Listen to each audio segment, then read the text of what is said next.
Welcome back to the Coach Emery Show. I'm your host, Coach Emery, aka Emery McMillan, and today I have with me a very important person to me.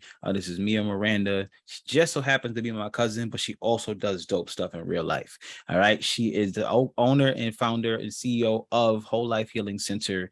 She has used her obstacles in her life to transform not only her life but the lives of many other people. You may have seen her on interviews all over the place throughout Buffalo, Texas, Georgia, wherever you live. You probably seen it or heard about it, but if you haven't and this is your first time, I want you to sit back and listen. Mia is going to explain her journey, but first she's going to introduce herself. I'm going to dive in with a bunch of questions like I always do. All right. Hey y'all, how y'all doing? My name is Mia Miranda. I'm the CEO of Whole Life Healing Center. I'm also Emery's cousin. I want to say shout out to you, Emery. I always knew you was going to grow up and do something real big. For real, I did. This is just the beginning. But I'm also the author of Troubled Waters, where you can get that book online at www.wholelifehealingcenter or on Amazon. Hey. All right, so www.wholelifehealingcenter.com. You can get the book. And is that also where .org? Now, is that also where they can find out information about your company? Yes, they can find out more information on who we are, what we do, our programs, and if they're interested in volunteering, donating, they can do that as well. Awesome. Now, I'm going to ask you a lot of questions about your program, but I know a little bit about the program, so I'm going to ask with a privileged ear. All right. So my first question to you is this. Why did you create Whole Life Healing Center? So Whole Life Healing Center was something that was birthed in me during one of the lowest points in my life. So I was actually in a domestic violence shelter when I came up with Whole Life Healing Center. And actually, when I first started, I didn't even know it was a nonprofit, organization or anything. I just was like, okay, God, how can I help? I was in a situation where, it was me and several other women and children in a shelter, and we all had left our homes, left our jobs. And it was just like, we were looking for jobs, looking for homes. And I was like, okay, God, how can I help? And so that's where we started with the resumes. And then it grew from resumes to job placement, and then from job placement and it just kept growing and growing. And so after we ended up helping the survivors, shout out Promise Place at Promise Place Shelter, who I have a very good relationship with. They donated the money for us to get our 501c3 up and running while I was in the shelter. Wow. So you didn't wait until you got out of the situation to start turning around for other people. You took that as an opportunity to do it while you was in the trenches with them. Exactly. That's amazing. Thank you so much. And it was so different because it was like not only a pivotal moment in my natural life, but in my spiritual life as well. And so it was just a lot of different things that I was going through. And I feel like God was preparing me for so much more. And I was in my career and I felt like, okay, I'm there. I made it. I'm making the money I want to make. I got the education I want to have. You know what I mean? And I'm here. I'm good. But when I had to walk away from corporate America to pursue what my true purpose in life is, which is Whole Life Healing Center and helping people to transition out of shelters, and helping students in schools, that's when doors really began to open up for me. That's when I really started feeling happy again. I could smile again. Because anybody who's been through those situations, sometimes it's hard to smile. Yeah. That's very important that you said that. And I'm going to ask you, some more personal questions. And I hope you're okay with answering them. And these questions are specifically to help people who may have gone through or going through something like this. And I want them to really be inspired by this. So I must make a statement first. Mia is very educated. So when you think shelter, you don't necessarily assume this person is educated. You don't assume this person has their own or has built a life for themselves. You assume that this person, you assume the worst, right? You hear shelter and you just assume it's a person that couldn't get it together. Mia has gotten it together. Mia, you have an incredible educational portfolio. So I want you to share, the perception that you may have heard or experienced during your time going through this.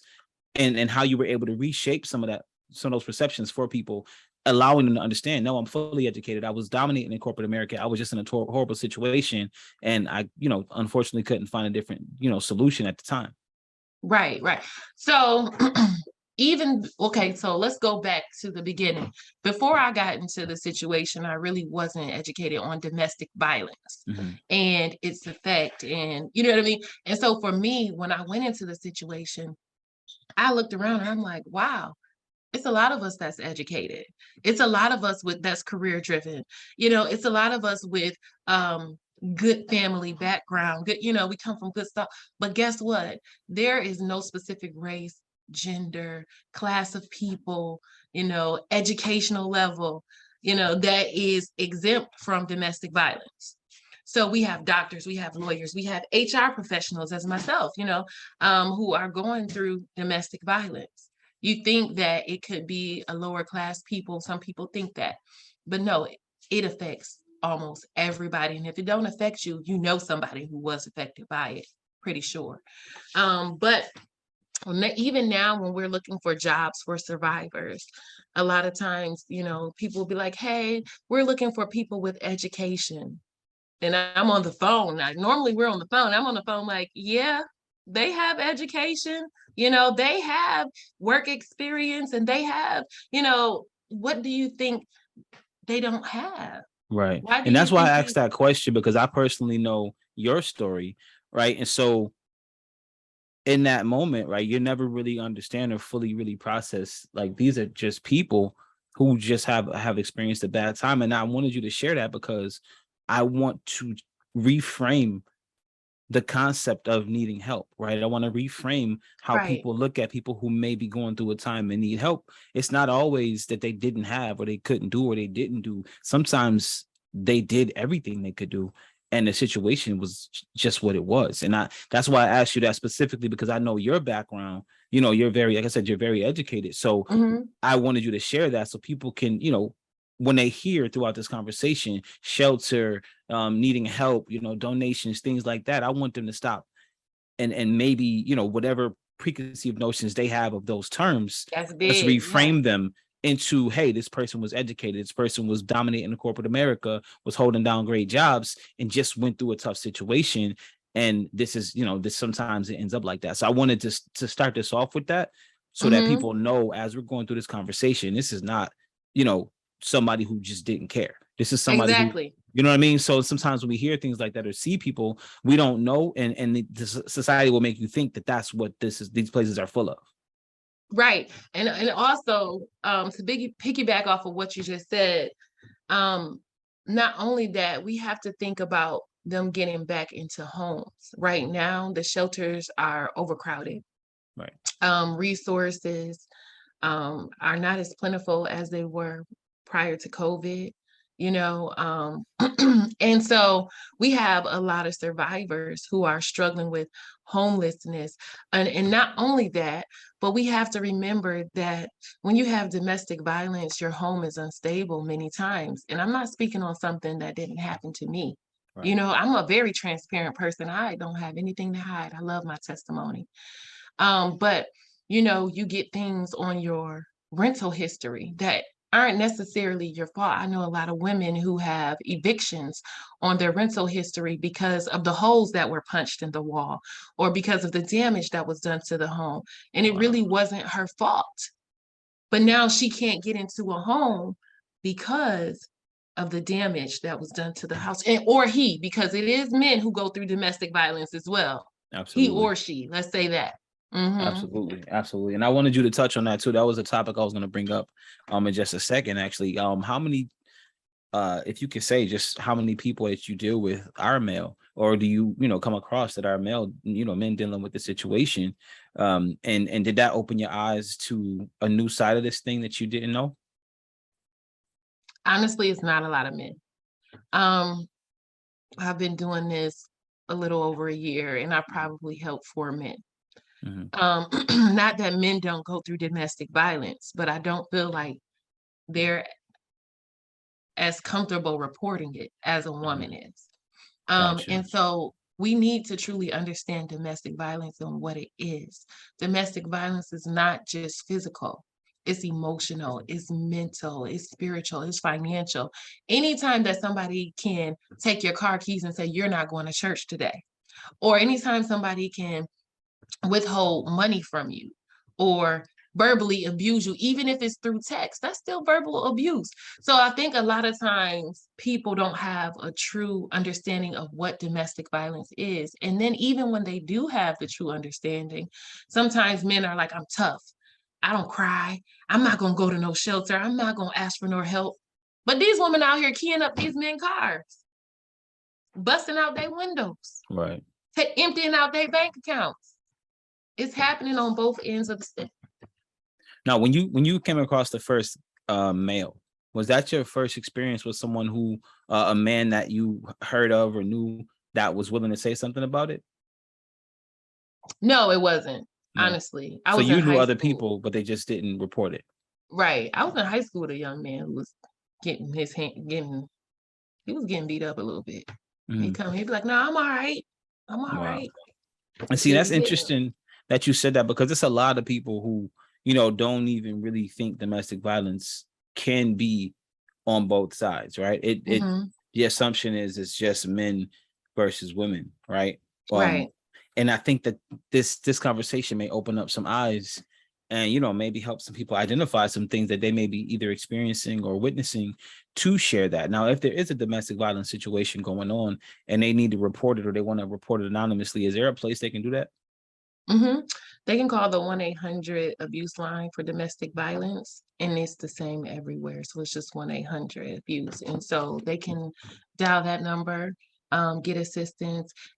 In Buffalo, you have the Community Against Domestic Violence. I sit on that board. Hey, y'all, how y'all doing? But you have community services, you have Haven House, you have and honestly, if you just type in your Google search, domestic violence, assistance, shelter, anything like that, everything will populate for you to be able to get the help that you need. But it is definitely helping your area. I appreciate that. And I thank you for that, because, you know, a lot of times being a man myself, obviously, you know, I don't hear many guys talk about this kind of stuff, right? You know, or the times that I have heard things like that, it doesn't sound like someone's talking about it and reporting it to their friends as domestic violence. And now, you know, even just talking to you, reshaping the way I think about what someone is saying to me, like, man, she did such and such, or, you know, you don't really know what they're saying if you're not speaking that language or fluent in that language, right? You just hear somebody saying what somebody did to them. You don't really know, like, yo, this is like, you're going through something, you know what I mean? Yeah, and a lot of people won't say anything, but you have to watch for the red flags. Watch for people whose personalities and moods are changing, who have these different marks and bruises on their body. You know, just you have to pay attention to the people in your life and in your circle. And if you are going through abuse, I said the number really, really quick. So the number is 1-800-799-7233. That's the National Domestic Violence Hotline. Thank you. You're Thank welcome. you for that. Now, how long, while you were in your situation, did you leave right away, or did you kind of go through it for a while? Like, what was the defining point? If you don't, you know, if you feel okay getting into it, what was the point that made you realize I gotta go? The point that made me realize I gotta go, let's see, when my children started noticing that it was not a healthy environment. Gotcha. Because your kids will see things. You think they don't see, they see you in a room crying, even though you close the door, they know you crying. Right. You know, they know you're hurting. You know, they know that it's tension in the home. They know that, and it's unhealthy. And so a lot of people, at one point I was staying for them. I'm staying for my kids because they deserve to have both parents. And, you Right. know, but at the same time, I finally realized that I left for my kids too, because they deserve to have a safe home, a healthy home, you know? And so you just as hard as you fight to stay for them, fight even harder to leave for them. Can you go deeper into that for somebody? Well, not deeper into that, but the mindset to walk away for your children. Because I'm sure if somebody's listening who's going through this and this is their story or that's their reason, they need to understand what you're saying. So can you break that down a little bit more for those people? Right. So for me, I had a lot of kids. Okay. So so I have 5 kids. I don't mind sharing that. And their age range, and so I have someone in college and then I have someone in daycare. And so they see it and experience it in different ways, you know. And so for me, it's just like, Mom, are you crying again? What's wrong? Mm, You okay? Them trying to see what's really going on. You think something's not going through their mind? Emotional and mental health is important at those ages. right. And so at that point, you have to be the parent to say, you know what? I have to protect my children. And not only that, but the number of deaths related to domestic violence at this point was starting to increase. Mm, And so I was like, it can escalate that fast. It can go from an argument to someone being shot that fast. And we always think, you know what, it can't happen to me because it's not that serious, or I know him real good. Don't you think that's what they thought too? right.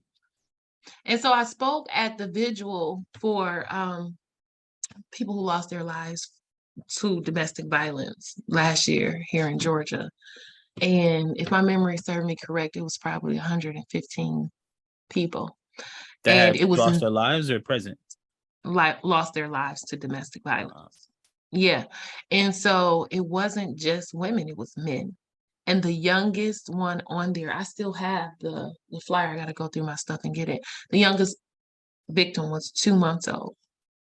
Now I said that because I'm sure that the mother was like, I know him. He's not going to escalate. It's not going to happen. I'm going to I'm stay for staying my for the children. kids. But you have to leave for your children. Wow. Wow. Mhm. That's deep, man. That's very deep. And it's scary because no person deserves to go through that, number one. But Exactly. and on top of that, no child deserves to go through that. And it's crazy that that's something that we really have to experience. And it's like it's happening more often than we think. It's happening more Hmm. often than we know, and it's happening more. Um, I want to say more graphically than we know. Like there's a lot of ways that it's happening that we don't Hmm. really know or look at as domestic violence. Sometimes I see people sharing things on Facebook with a girl and a guy fighting out in the street, and I'm just like, that's okay to y'all. That's Right. that's cool to y'all. Like, y'all laughing at this? You're laughing at the way that she's acting towards him or he's acting towards her. And then if you were to turn on the news tomorrow and that person wasn't here, what would you think? What would you feel then? Like what? They just shared the fight between Blueface and I can't remember the young lady name. Krishan. Yes, Was that Blueface your and Krishan. subconscious that said that out loud? No, that was my mom. Oh, I Hey thought that was y'all, your my mom. subconscious. That's my I'm like, was your subconscious speaks out loud? Like, what was the name? Christian. Okay. Look, my subconscious still talking. She said, I didn't know he could hear me. Oh yeah, no, I hear all y'all. I hear all the subconsciouses. That is Like, so am my funny. powers activated right now? I told him to chill till the interview was over. I'm gonna tell y'all, and listen, I'm laughing, but y'all make sure y'all have that one somebody in your corner who's gonna pray you through, hold your hand, have your back. I don't care if it's your mom, your best friend, your cousin, Pookie them, no matter who it is. Just get you one good person. And God, you got this. Wow. Wow, Hmm. that's deep, man. I appreciate you sharing that and being transparent about your story as well, because sometimes people don't really get it. Domestic violence and all of these words been thrown around since we was kids and before we was kids and before we were born.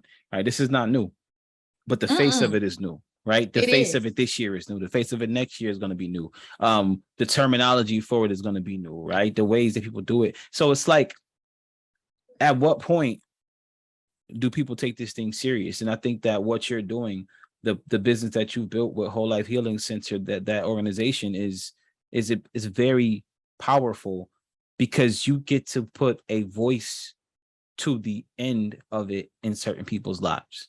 Right, right. Giving them a place to say, hey, you know what? You ain't got nowhere to be. Cool. We got you. You ain't got no food? Cool. We got you. You ain't got no money? Cool. We got you. You know, you don't have no Exactly. resources? Cool. We got you. And I think that that's important because a lot of times people stay because of lack of resources, lack of food, lack of money, lack of place to Yes. go. So Embarrassment and shame too. yeah. Yeah. All of that. But this is one thing I want to say about Whole Life Healing Center. You know, we were started down here in Atlanta. And when I tell you we are growing down here. We partner with the food distributor, and we're giving out food every Thursday. Now, it seems like Buffalo is starting off kind of slow for us. We don't have a strong team in Buffalo to push the way we're pushing down here in Atlanta. However, the need is great in Buffalo. So if you know of anybody who's interested in volunteering with our organization, please let us know, because listen, we are on a move and we are on a roll. We're giving out scholarships to students who are in need, scholarships to teachers who don't have what they need in their classrooms. We partner with colleges for basic need food insecurities. We do a lot. And so the same things that we're doing down here in Atlanta, the same impact that we're having down here on multiple levels, not just with domestic violence, but in the school system as well. We're fighting to do that in the city of Buffalo because that's where I grew up. So yeah. Well, I appreciate you sharing that. And if you're watching and you do have those resources, if you do want to volunteer or want to find out more information, you can go to Whole Healing Life Center. Don't go there, y'all, because y'all ain't gonna find it. Where are you supposed to go? Where they go? Go to www.wholelifehealingcenter.org. Don't go to where I told you to go. Go to where she told you to go. But you can get information on that as well. Also, is there an email address if they want to reach out to you directly? How can they contact you directly? Yes, you can contact me at Mia, M-I-A, at wholelifehealingcenter.org. Perfect. Thank you for that. Yeah. I appreciate that. Now, I want to talk to you about the business side of things for a moment. I know we talked about domestic violence and, you know, that's a huge part of what's going on, but you pulling yourself out of this, was the business instrumental in helping you get out of this? Like what you created, was that instrumental in helping you get out of it? Yes. So it was twofold for me. So when I started writing the resumes, you know, in the beginning, it was so refreshing and it felt so good to help somebody, you know, take a step towards transitioning out of the shelter. Now that made me feel good. It made me smile. And I was like, great. But I still had a heavy burden. And honestly, I'm still working through some things. But once I started writing the book, it felt like a release. So I tell everybody, hey, make sure you journal, make sure you write. You know, you can do things for other people, but make sure you heal yourself as well. You know, and so for me, it was writing that gave me the outlet that I needed to start the healing process. I like that. Now, you started that book when you were in there? Okay. I used to, you know, I'm silly, right? Of course. So shout out Miss Lynn, that's the director. And so I was chasing Miss Lynn around. I was like, Miss Lynn, listen to this last chapter. This is the last chapter I want you to listen to. And I said, listen, you're going to be happy you listen to it because Oprah going to interview me. I promise you. So, yeah. That's super dope, man. I love that you sometimes in those kind of places, I don't want to say hope isn't present, but hope is hard to find, right? You're in a space like that where you're supposed to, society deems you as hopeless, right? Society deems you as incapable of recovering, right? You're you know, in these spaces, and you use that as a catapult for yourself. You use that for a way to express what you were going through, a way to clarify to yourself what you were going through, on top of using that platform to build from. And you didn't do it alone. You built it by helping others in that situation. You know, you're going through it yourself, and here you are helping others find better routes out of it. You know, they may not have gotten that job because their resume didn't look the way it needed to look, and you're helping them get that job. You're helping them improve the quality of life for themselves and their children. So I think that's amazing. And it just shows that the calling on your life is so strong that, you know, which it always is, but the calling on your life was so strong that God used you at what seemed to be your lowest, to help people get to their highest. Exactly. God is good. And honestly, I didn't even know how I was going to transition into Buffalo. This is how good he is. I was minding my own business, but I was posting about like minding my own business. And I was posting about Whole Life Healing Center on Facebook. And Allie Turner's family, God rest her soul. Hey y'all, hi, how y'all doing? Reached out to us and we went. Not her family, it was Lanisha, her best friend. Reached out to us. And so we ended up coming to Buffalo to support. They did a walk, a march, and we marched with them. And when I tell you, I fell in love with her family, you know what I mean? And anything that they're doing, we want to support. So we want to say that these are real live people. Right. Going through real life situations. So when you hear about these organizations and we're doing different things, raising funds, we just helped 4 people transition out of the shelter last week. With our transitional assistance program, we gave them security deposits, you know. And so at the end of the day, when we say we're donating this and we're doing that, the only reason that we're able to do it is because of the people who support us, who pour into us, who purchase the book, who pray for us, because it's not even just always about money, but who pray for us, Right. you know. And so if you're listening, you know, your prayers, your volunteering, your support in any way, even just reposting and sharing, is really blessing the lives of survivors and students in schools. So continue to pray for us and support us. Absolutely. And please do that. Please do that. And not because y'all know me, you know what I'm saying? But if it's because you know me, I appreciate that too. I wanna address something you just talked about. You talked about it twice, and I want to bring it up. The gifted student program.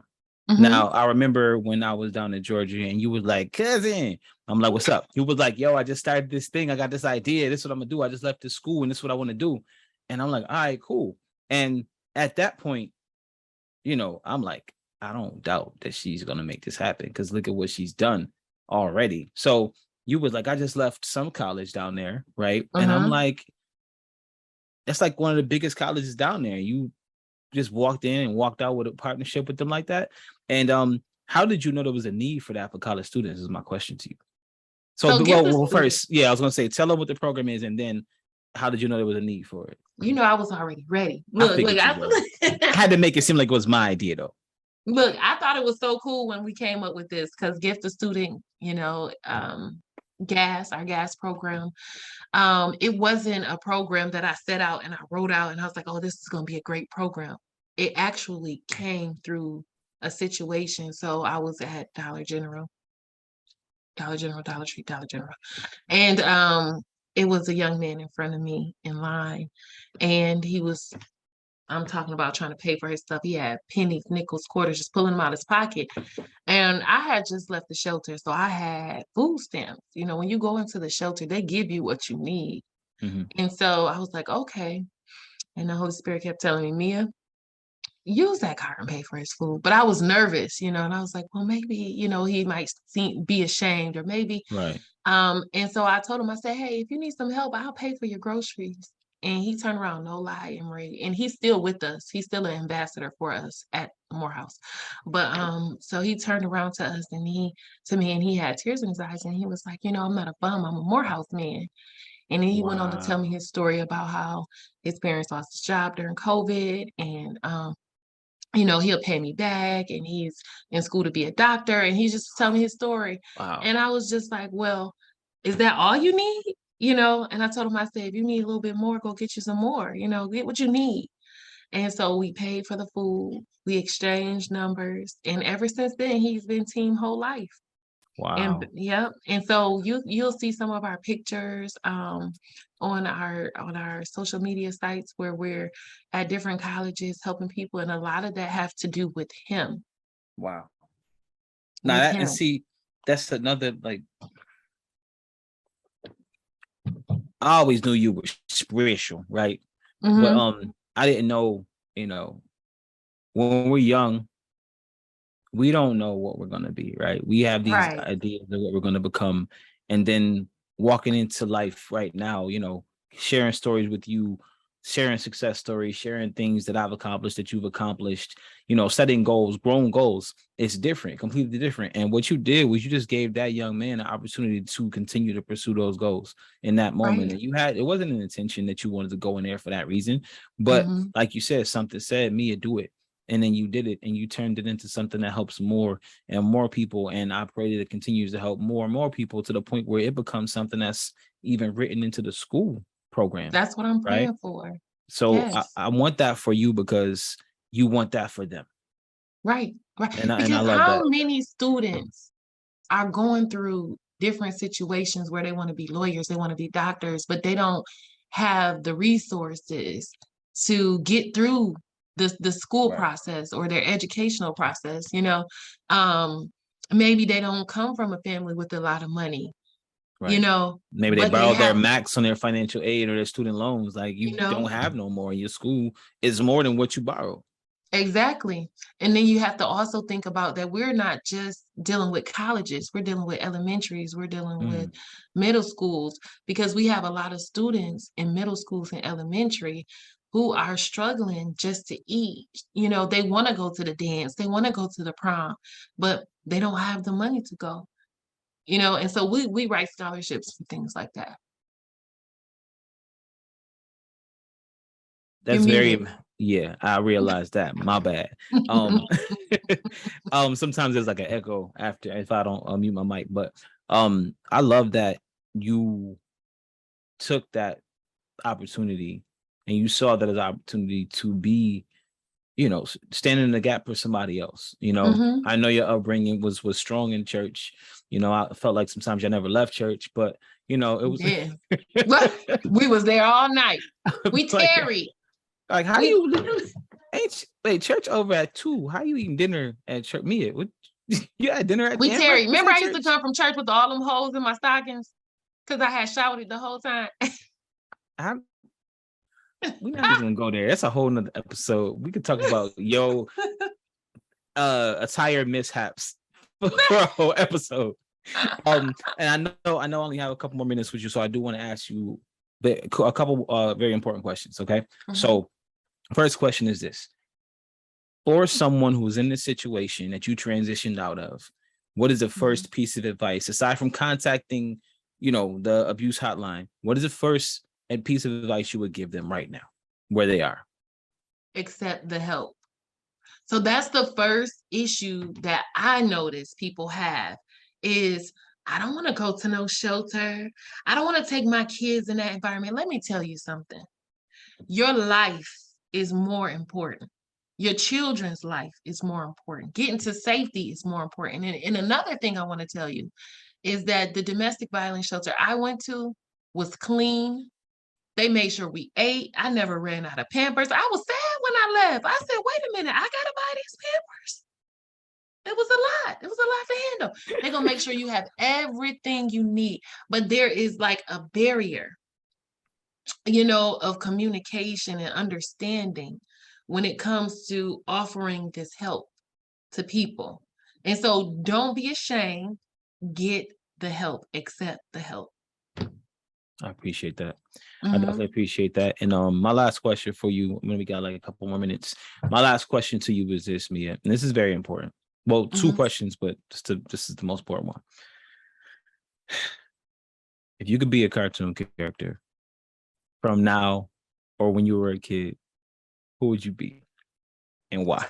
Sailor Moon, moon, moon. That's hard to choose. I know. That's why I said it was a serious question. Captain Planet, he's the hero, gonna take you down to zero. Going. Oh, I'm sorry, you didn't ask me to sing the song. No, I'll I sing it. didn't. Okay. I didn't. Nah, I but tell me did. why though. Tell me why. Because he's a hero. He's gonna save the whole planet. We need the female version. See, I would be the 6 foot one African American, but well, he was blue. He was blue, so it He didn't was blue. matter. Yeah, he We was could race say blue. neutral. He was race Yeah, we could. neutral. Yeah, let's stick with that. Because I like that. That's good. So yeah, I'll be blue. Okay. Mhm. All right, I like that, and I feel like you are kind of being Captain Planet right now with what you're building with your business and with your book and just the mission that you're on, and I love that for you. So the last couple minutes I have with you, I want you to take a moment to share everything and everywhere that people can contact you, your organization, or the organizations you're affiliated with. If they need the help, I want you to just ramble off all those things so they can know where to go and they can be Okay. trusted. Okay, guys. We're Whole Life Healing Center. You can find us on our webpage, www.wholelifehealingcenter.org. Um, we have our gas program, which started taking off so fast that we had to give them their own web page. So that's www.giftastudent.com.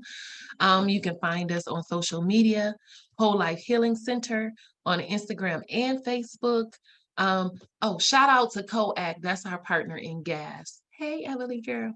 And so so you can reach out to us. Listen, don't forget to order your book, Troubled Waters. Okay. Troubled Waters. You can order it on Amazon or off of our website, which again is www.wholelifehealingcenter, which is spelled WHOLE, lifehealingcenter.org. Mia, I appreciate you. I appreciate your time. And I'm very grateful for you for being transparent. And I know sometimes we talked about people not wanting to accept the help and not being okay with the help. But even more, sometimes there are people who are not okay with sharing what they went through. Right. And I appreciate you for being so vocal about what you went through and not using it as a crutch to stay in it, but using it as a ladder to climb out of it. So I appreciate you. I'm grateful for you. I'm grateful that you came out of it. And I'm grateful that you're helping so many other people come out of it as well. So I appreciate you and I love you. Thank you for having me on, cousin. I love you, love you, love you. And I know that you're Captain Planet in real life. No, you're the Mask. That was his favorite. That was his favorite movie, y'all. I just want to throw that out there. You gonna do that? Growing up, we couldn't watch TV because he kept watching The Mask. I love you though. You know what, man? All right, fine. It's true. I used to love The Mask, the movie. All right. Before I go, big shout out to Dope in Real Life. I got the shirts. This is one of the official sponsors of my show. They help me keep the lights on, aka the Zoom bill paid. And Dope in Real Life is a brand, and dope, and as we call it, represents the definition of positive energy. You know, I'm all about positive energy. So go to Dope in Real Life LLC.com if you want to buy, if you want to see what's going on. Dope in Real Life LLC on Instagram. Check us out. You know, I'm a huge supporter. You know, at the end of every episode, I'm telling dope. I'm talking about dope all through the episode. So go ahead, check it out. And I thank you for watching. I definitely, again, thank you, Mia, for coming through. Thank you for your subconscious for being so loud. I appreciate it. And as always, y'all, thank you for watching. Be dope and be great. Peace.